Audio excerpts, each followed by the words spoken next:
In the ice, east of the Black Rock, there is a hole into which broken children are thrown. Yaz had always known about the hole. Her people called it the pit of the missing, and she had carried the knowledge of it with her, like a midnight eye, watching from the back of her mind. It seemed her entire life had been spent circling that pit in the ice, and that now it was drawing her in, as she had always known it would. "Hey!" Zine pointed. "The mountain." Yaz squinted in the direction her younger brother indicated. On the horizon, barely visible, a black spot, stark against all the white. A month had passed since the landscape had offered anything but white, and now that she saw the dark peak, she couldn't understand how it had taken Zine's eyes to find it for her. "I know why it's black," Zine said. Everyone knew, but Yaz let him tell her. At 12, he thought himself a man, but he still boasted like a child. "It's black because the rocks are hot and the ice melts." Zine lowered his hand. It seemed strange to see his fingers. In the north, where the Ichther normally roamed, the whole clan went so heaped in hide and skins that they barely looked human. Even in their tents, they wore mittens any time fine tasks were not required.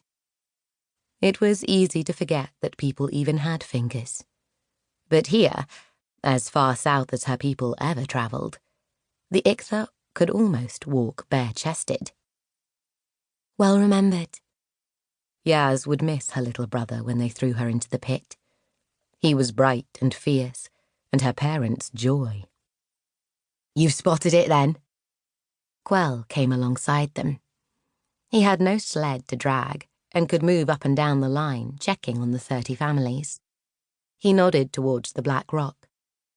"I remember how big it is, but still, it always surprises me when we get close."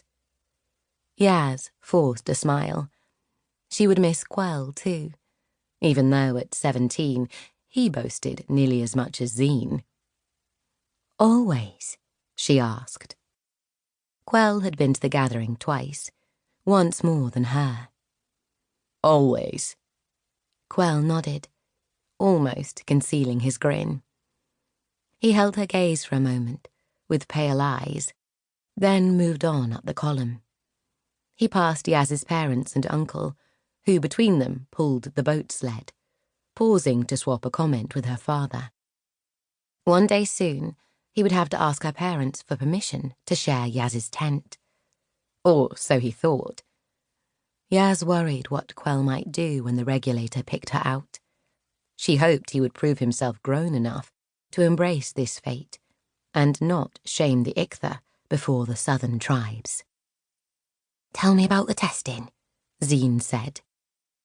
Yaz sighed and leaned into the sled traces. She had, of course, told Zine everything 100 times over, but she had been the same herself before her first visit to the hole. "You'll be fine." Zine's worries were nothing. It was just the mind turning on itself when there wasn't anything to do but pull a load mile upon mile, day upon day.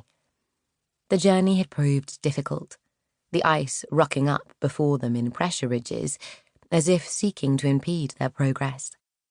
For the last week, the pace had been grueling as the clan mother sought to make up lost time. Still, they would arrive a day before the ceremony. "Don't worry about it, Zine." On Yaz's first trip south, she had been sure the regulator would sniff out her wrongness. Somehow she had passed inspection. But that had been 4 years ago, and what had been starting to break within her back then was now fully broken. "You'll be fine." "But what if I'm not?" The sight of the Black Rock seemed to have opened the gates to her brother's fear. "The southern tribes are not like the Ichther, Zine.